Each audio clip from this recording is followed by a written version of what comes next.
a record signing, Premier Dream, a winter sky over the English Channel. On January 21, 2019, Emiliano Sala sent a message to his friends from a small Piper Malibu aircraft. Hermanitos, ¿cómo andan loquitos locos? Hermano, estoy muerto. Estuve acá en Nantes haciendo cosas y no termina más. Así que nada, muchachos.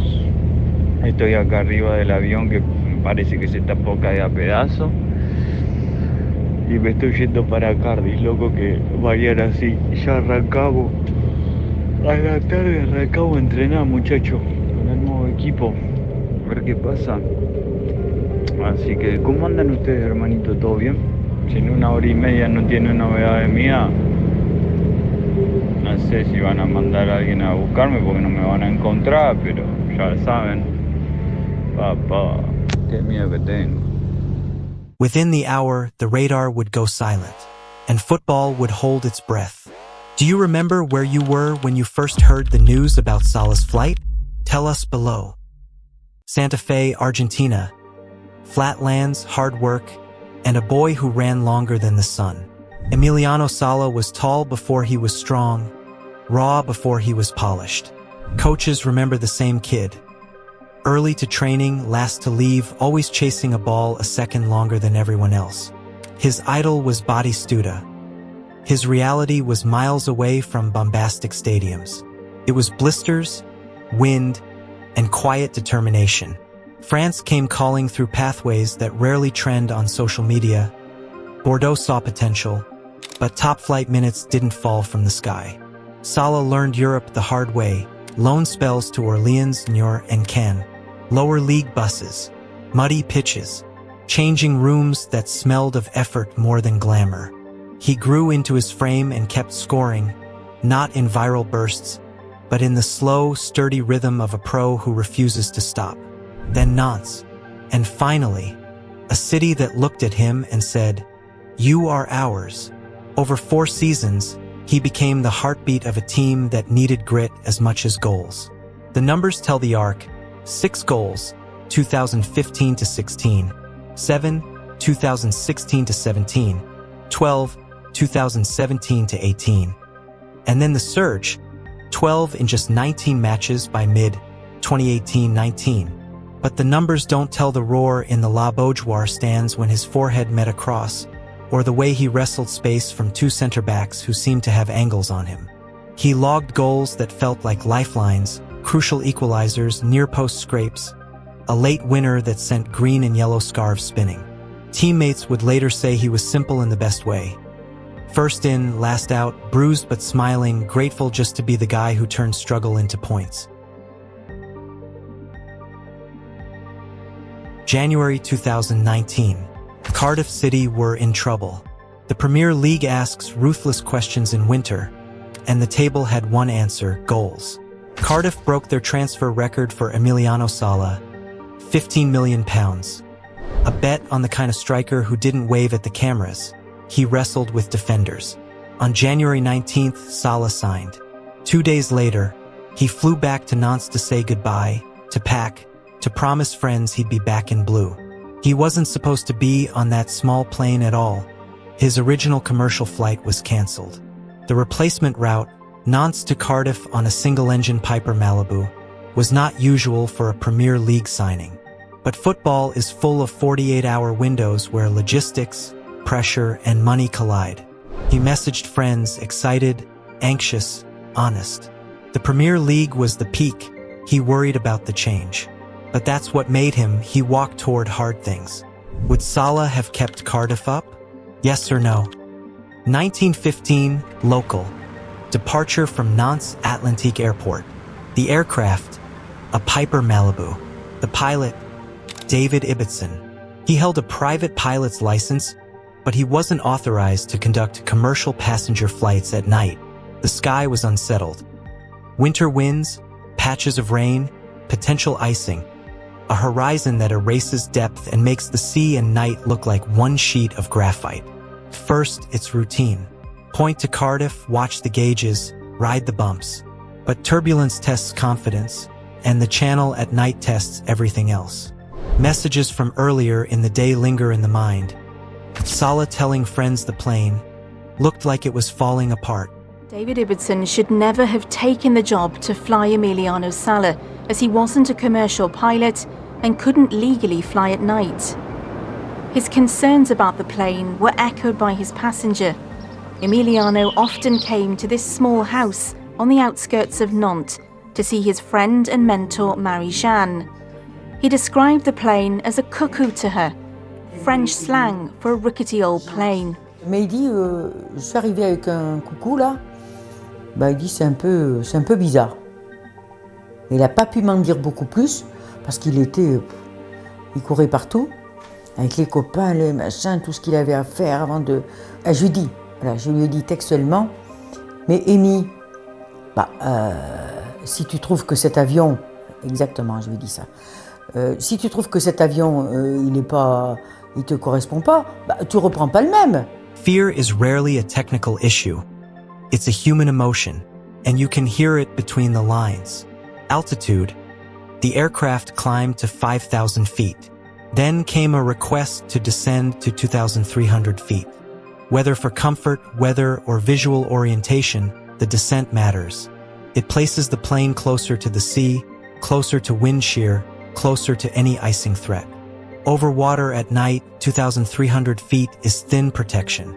Air traffic control communications note position reports, routine exchanges, then a sense of difficulty, an aircraft asking to adjust altitude in tricky conditions.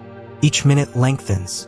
Each instrument check is a prayer against howling physics. Weather. Winter cells can carry supercooled droplets that freeze on contact.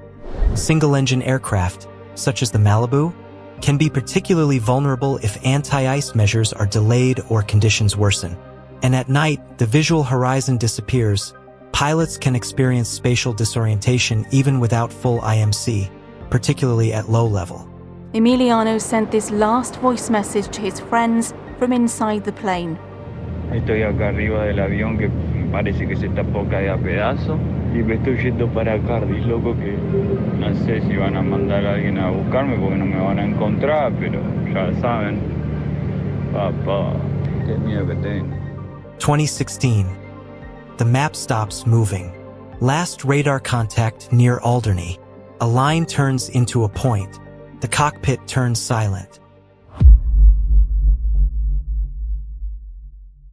Some tragedies announce themselves. This one just stopped. Let's get some other news today. And in early 2019, the Argentinian footballer Emiliano Sala was looking forward to life as a Premier League footballer with Cardiff City before he was unexpectedly and tragically killed in a plane crash as he was travelling by plane from Nantes to the Welsh capital. The pilot David Ibbotson also died when the aircraft plunged into the channel. In new audio given to the BBC, the concerns that the footballer had before boarding can be heard firsthand. Kaylee Thomas has this exclusive report. This is the last time Emiliano Sala and David Ibbotson were seen alive. For the first time, we can show you CCTV footage from January the 21st, 2019, as the footballer and pilot go through airport security. These were final checks before the striker flew from Nantes to Wales to become a Premier League player at Cardiff City. Earlier, David Ibbotson is seen on the runway, preparing the plane ahead of the flight. Everything was going to plan, and he sent this video to a pilot friend.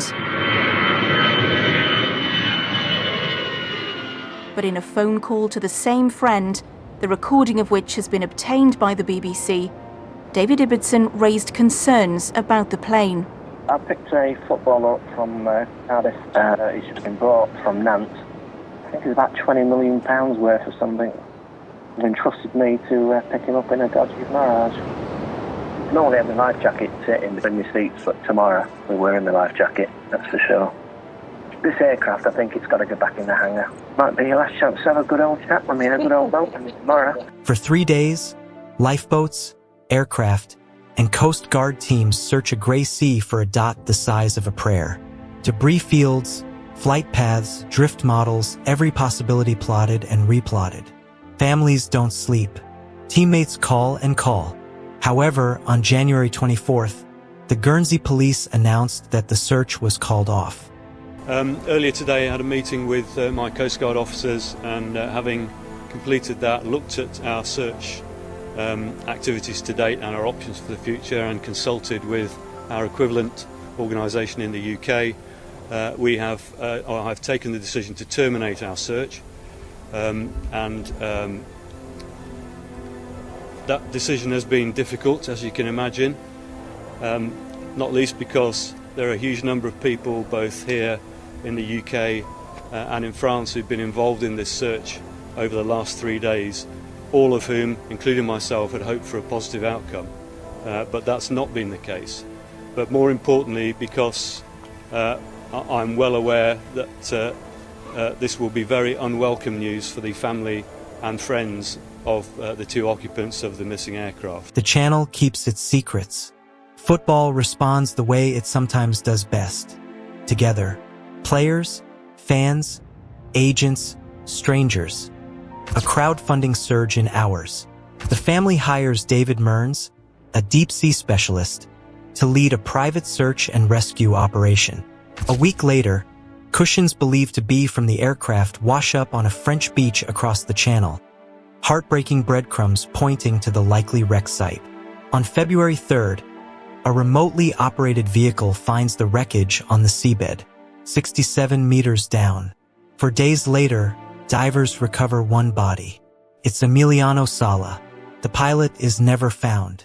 Wreckage of the plane carrying Emiliano Sala and piloted by David Ibbotson has been located by my crew on board the Morven, and as in agreement with the AAIB, as soon as the plane was located and the position was passed to them, their vessel, the Geo Ocean 3, then moved in over the wreckage and have been conducting ROV investigations. The families have been notified by the AAIB, and the AAIB will be making a statement tomorrow morning. This is about the best result we could have hoped for the families, but tonight they've heard devastating news, and in respect of the families, I won't comment any further about what has happened. Should official searches continue longer in cases like this, no matter the cost? Comment below. The toxicology findings add a shiver to the spine. Carbon monoxide in Sala's blood, high enough to impair or incapacitate. It suggests the cabin may have been flooded with fumes before the crash. That changes how we imagine his final minutes. Not panic, but possibly unconsciousness. The investigation also traces responsibility. The flight was arranged through connections. Willie McKay would later acknowledge involvement in organizing it, but he was not charged. Another figure, David Henderson, was convicted of aviation offenses related to the flight's organization. And in the wider football world, a separate argument raged across boardrooms and courtrooms. Nantes insisted Cardiff pay the £15 million transfer fee. Cardiff argued that the deal wasn't complete, that international clearance was still pending when the crash occurred. FIFA ordered Cardiff to pay an initial €6 million installment. After a long legal path, CS 2022 upheld the core ruling.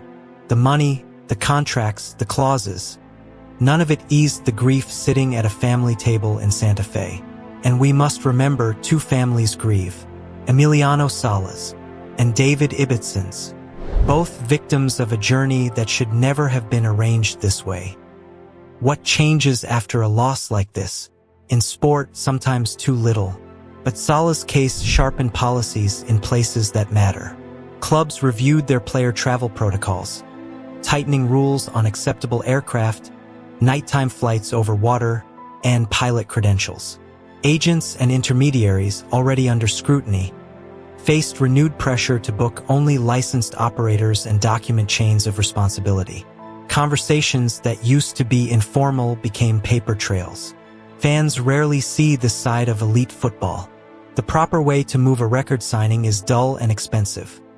A licensed charter, a multi-engine, instrument-rated crew, night flying qualified with a flight plan filed, and redundancies layered on redundancies.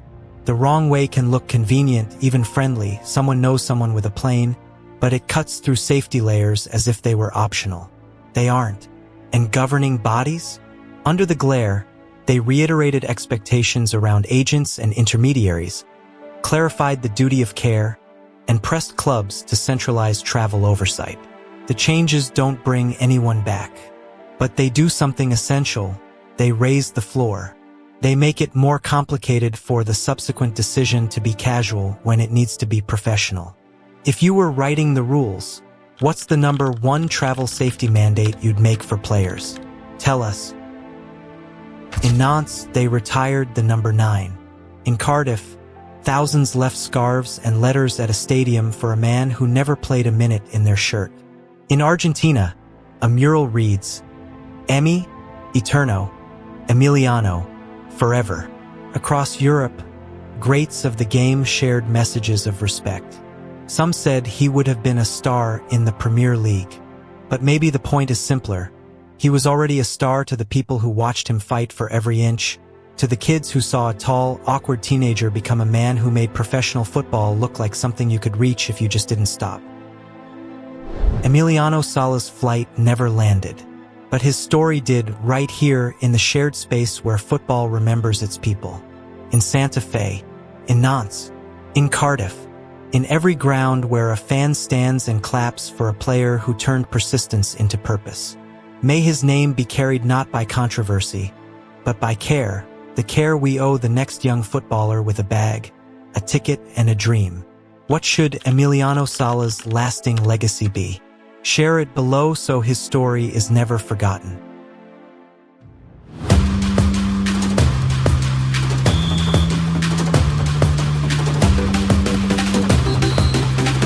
Every legend starts somewhere.